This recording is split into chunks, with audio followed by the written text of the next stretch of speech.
Hi, welcome to another episode of Creating Cultures that Outperform with my co-host Terry Mays, and I'm Frank Wander, and we're pleased that you could join us today. Each week we cover a topic on the human factors of leadership.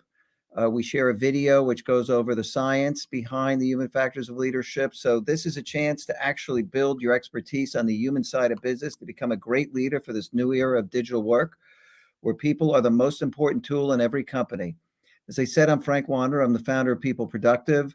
We're a company that helps corporations, organizations, whatever it may be, use the time, talent, and energy of the people most wisely. So they have teams that put down roots, stay, outperform, and build high performance cultures. Tara?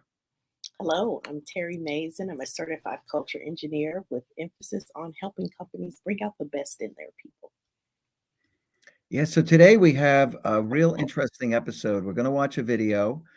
We're going to explain why leaders must share their emotions. They have to be conscious about their emotions, what their emotional state is. They've got to understand what messages they're sending, what they're sharing. And I think this video is very important because it speaks to the underlying wiring that gets laid down as we grow up. We'll take a look at this and we're going to break it into two segments. We're going to talk about each one. And why don't we go to the video? Yes, roll that beautiful. Segment one, roll She's 'em. about a year of age, I'm like a girl.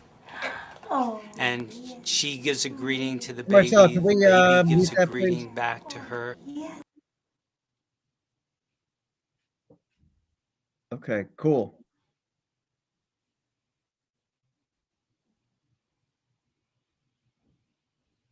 She sits down and she's I guess playing with not. her It's baby, okay. who's about a year of age. You can I'm listen to it. like a girl.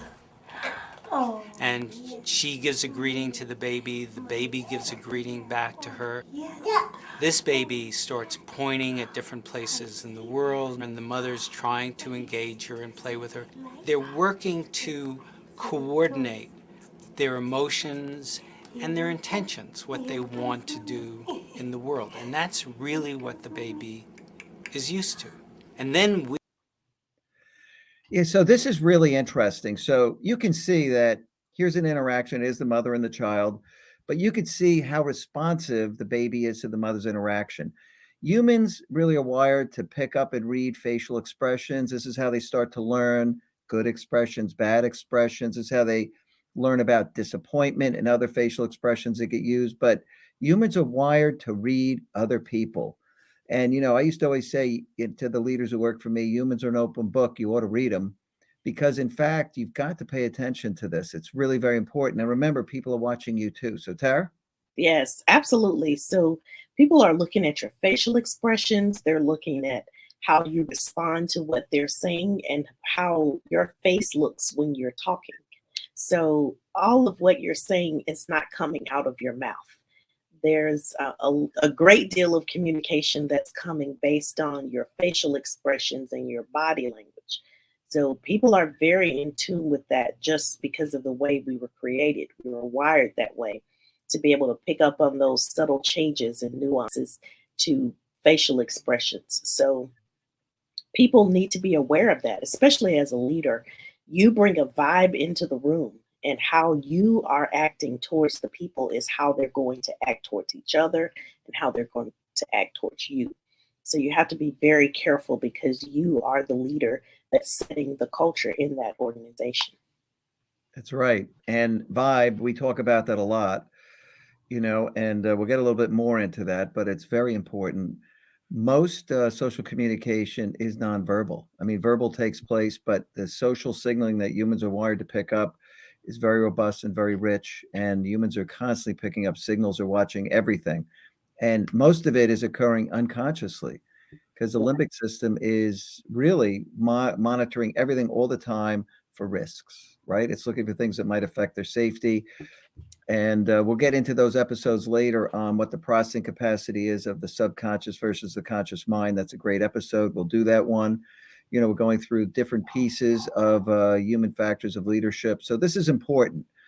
And this, by the way, is called the still face experiment. If you want to find it on YouTube, you can type that in. You'll find it. It is informative. Now, let's go to the next video, the still face, and we'll see what happens.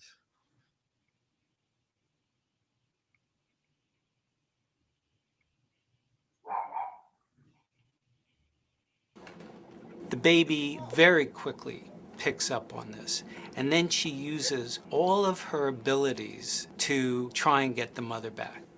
She smiles at the mother. She points because she's used to the mother looking where she points. The baby puts both hands up in front of her and says, "What's happening here?" She makes that screechy sound at the mother, like, "Come on, why aren't we doing this?" Even in this 2 minutes, when they don't get the normal reaction, they react with negative emotions, they turn away, they... So you can see the still face, this lack of communication, how absolutely frustrating it is for that baby, scary even. Now that's their whole world. That's their mother. This is a big deal. But you know, your boss is very important. The leaders in the company are very important.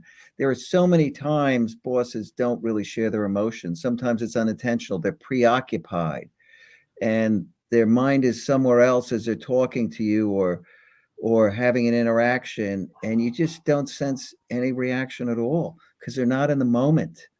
And oftentimes leaders aren't aware of what message they're sending with the social signaling system. And believe me, everybody's picking up on it, right, Tara? Yes, absolutely. So people are looking. Remember, we talked about this before. We're all just in high school and we want to fit in. We all just want to find that group of Yeah. people where we feel like we belong. And the way that you get that sense of belonging is from interactions with the people around you. So when you pick up on that vibe from your leaders, that they're welcoming, they're open, they enjoy having conversations with you, you can tell all of that by how they interact with you. And it's so vitally important that leaders pay attention to how they respond to the people that work for them. Because once they pick up that sense that they think you don't care, it changes the dynamic of work. It really does begin to impact the ability of the person to be fully present and to bring their whole self to work, which is what you want. So, in order to get that from people, you have to make personal connections with them.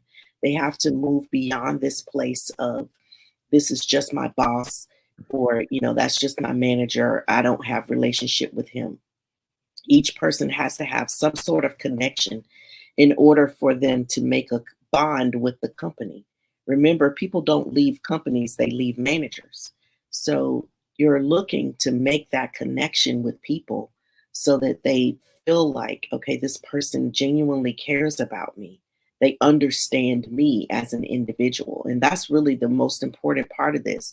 And by seeing how this baby is responding to the mom, it's really not that we think everybody is a baby, but That's really, there's some of them out there though. I must, yes, sometimes we feel like that in the workplace, yeah. but it's really about the connection. The baby feels a very strong connection to the mother because the mother is responding to her in a positive way. She's engaging with her. We are wired for engagement. Oh yeah. Companies are spending tons of money on engagement surveys and they're trying to figure out how to get people more engaged. Humans are hardwired for it. All you have to do is be genuine, open, and honest, and engagement automatically happens because we're wired to do it. We want to be engaged. You have to work hard to get people to disengage. That's right. You know, and it's super important to understand that this is a tool. You should be conscious about the signals you're sending all the time. There's a vibe in the place. You know, for years it was referred to as organizational climate. I like to talk about it as the mood of the place. You can feel Mhm. the vibe. And this vibe is the vibe that you are sending. Smiles are contagious, you know, frowns are contagious. You want to be actually orchestrating the emotional state of the organization in an intentional way. You should be smiling more frequently. Learn to smile. As you smile, you know, endorphins are released in your body. They make you feel a little better. Ultimately, the smile will take hold. And one reason you need to understand that your signals are going out is sometimes if you're really down, worried, or something have nothing to do with work, people are going to pick up on that worry. They might think something is going wrong in the company. People are going to pick up all this stuff. Yes. And This is vitally important as well when there are times of crisis. oh, So when you're in a crisis situation, you're looking to your leader to determine how much should I freak out about this. So if yeah, the leader is calm, cool, and collected, they understand what needs to be done and the steps to repair. Or even when you don't understand what needs to happen to recover from a crisis situation, you at least know who to engage and how to bring the right people in the room to have the conversations that need to be had. But you want to feel that your manager has some sense of control, that they understand what needs to happen next. But if your manager is freaking out and running from the building with their hair on fire, then that's going to cause you to feel that same energy from them. Because remember, we're exchanging energy in our relationships with people. You sense uh-huh. that energy based on the people coming in and out of the room. So you really have to pay attention as a leader what kind of energy you're bringing in. How am I responding to people in times of crisis? Am I being stoic with just the straight face and not showing any emotion at all? That can be troubling for That's a lot of bad. That's people. Yeah, bad. You don't know where you really, stand. You've got to be confident. yes. Yes, confident, not arrogant. Nope. So there's a nice balance to that, but also firm and compassionate. People need to be reminded that things are going to be okay.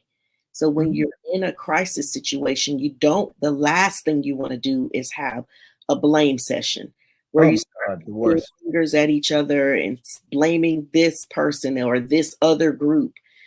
We're all in this together. So we all succeed or we all fail. Blaming other parts of the organization doesn't really get us anywhere because No. if the organization fails, we all fail as a group. You know, So, in the old days, you'd have those uninformed leaders, the first thing they'd say is, "How'd this happen?" yeah, Absolutely the yeah, worst thing to do. Things happen, that's the way it is. Plenty of time to look at it after the fact. You've got to be calm, cool, and collected, let people know that you understand things do happen, you get through them, and it's gonna be okay, and you want the people who understand this, who may have been intimately involved in creating the problem by accident, to be the calmest of all. They have to fix it. right, Right? right. You don't want them to be preoccupied with, "Oh, shit, my I'm gonna get chewed out, I'm gonna be in Yeah, big trouble yeah. because of this." No way. They should be thinking about, "Let me get everything fixed here. Let's see what we gotta do." Yeah, you gotta keep things calm because Mhm. remember, once that fight or flight gets engaged, depending on what your personality type is, if you're a fighter, then you start reacting to the way people are reacting to the situation. And now you're spending all of your good brain power on defense mechanisms, as Mhm. opposed to creating an environment where people can spend their brain power on solving the problem because that's the most important thing in the moment. But once you engage people and make them feel like they have to defend themselves Mhm. or they have to fight their way out of the situation, it just gets to be a very messy situation. Mhm. And it's not very calm. And when you're making those decisions out of fear, we talked about this before, fear is not a great place to make a decision from. Or if you feel like you're having to defend yourself or justify your actions, Mhm. those are all powerful emotions that will cause you to make poor decisions, make you Yep. rush to get things done quicker than they should be done, rush to make, and you're quick to make Yeah. mistakes. So you really do want to stay level headed, take your time to think about it, and you need the culture to support that type of behavior. You want your Yeah. leadership to affirm that, leave them alone. They need to focus on solving the problem. We can update managers, assign someone else to update managers and, executives that want to know what's happening. But the last thing you want is for people to be crowded out and feel like they have to rush, rush, rush, get it fixed quickly because they're just going to make mistakes. We're just humans. We're not robots. We just are Yeah. really just humans. So you have to remember that and keep the environment and the culture in a place where people feel like I can be honest and I can say I made a mistake. Yeah, I made a mistake. Here's what happened. Share it with other people, involve whomever you need to. The bottom line is leaders have to share their emotions, but they have to do it thoughtfully and they have Yeah. to do it intentionally. So you should understand that this is a tool, and if you're not using it intentionally, you're not really shaping the vibe of that organization. You're not shaping how people are going to interpret things at different points in time, when there's trouble, when good things are happening, when you're preoccupied, that to put on a very engaged face when you're talking to somebody, even though you may get back to being preoccupied moments after you end the conversation. But those interactions are intentional. Vibe matters. People want to understand. You have to lead with warmth. You can go look at that HBR article. That's a vibe. These Yeah. things are really important. And this just shows you where it all begins. At the Yeah. earliest, at the very early age, humans are getting wired for this and they're picking up on this. They want to know where you stand. And you have to say anything.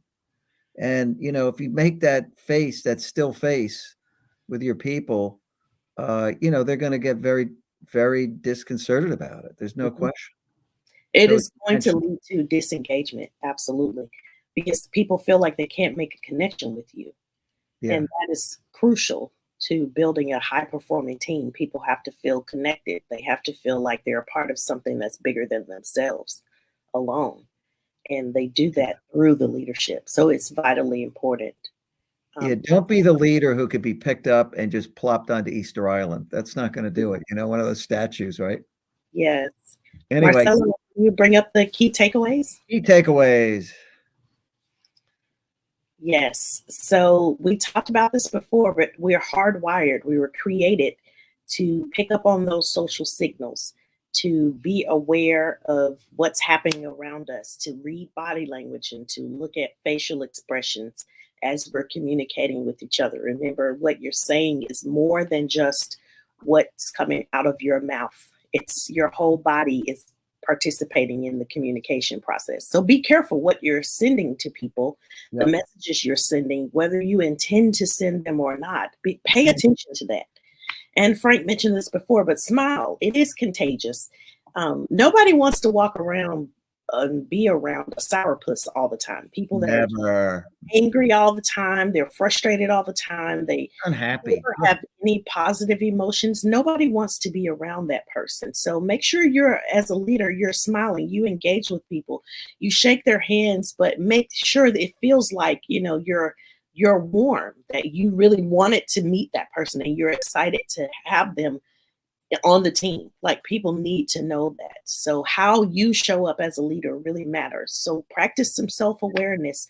And I love this picture of the little girl with her thumbs Yeah, up. She's I think just it's great. so excited. It's I think this what a is vibe. this is such an awesome way for leaders to show up every day. Is I'm excited to be here and I want people to be excited to be here. I'm Yeah, not feel the just excitement. dreading coming in. So you as a leader have the ability to bring that vibe into the room. So practice some self-awareness. Do a little bit of study about it. Learn more about self-awareness so that you can pay attention and have, more empathy for others and compassion for others. All those things are so important. So Really, before really important. your move is next, before you present, practice in front of a mirror so you can see what other people see. One of the things that's been so funny to me doing these live shows is watching the recordings and watching my facial expressions and Yeah. how my mouth moves. And I'm like, I never knew that my mouth did all that. Or I never knew that, my face was, that's how I look when I'm talking. So take some time and do it. You'll learn some stuff about yourself. I promise you. Yeah. And then what's your vibe? What are you bringing to the room? Are you a leader that brings in chaos and confusion? Or are you a leader that brings in safety, confidence, peaceful presence? Are people excited to see you come, or do they run in the other direction like, oh God, what do they want now? You don't want to Yeah. be that kind of leader. So join us next week at 3 o'clock when we're going to be talking about the power of positive persuasion. We're going to look at a video. We're going to see what you can do in your organization to use more persuasive messaging that's going to get people more engaged. We've talked about change management and loss aversion. This is something you could do to get more people following what you're doing. It's important. I think you should tune in. Please follow People Productive. You'll be automatically notified about every episode that we have. Notifications go out from there. We'd appreciate you to follow People Productive. And we thank you for attending. Please comment. We weren't 100% on top of getting back to people who commented after the show. So we're going to be in there all the time responding to your comments. Please comment. We'll get back to you. And we thank you for coming. Yes, thank you for joining. We appreciate. See you next week. Take care. Bye-bye.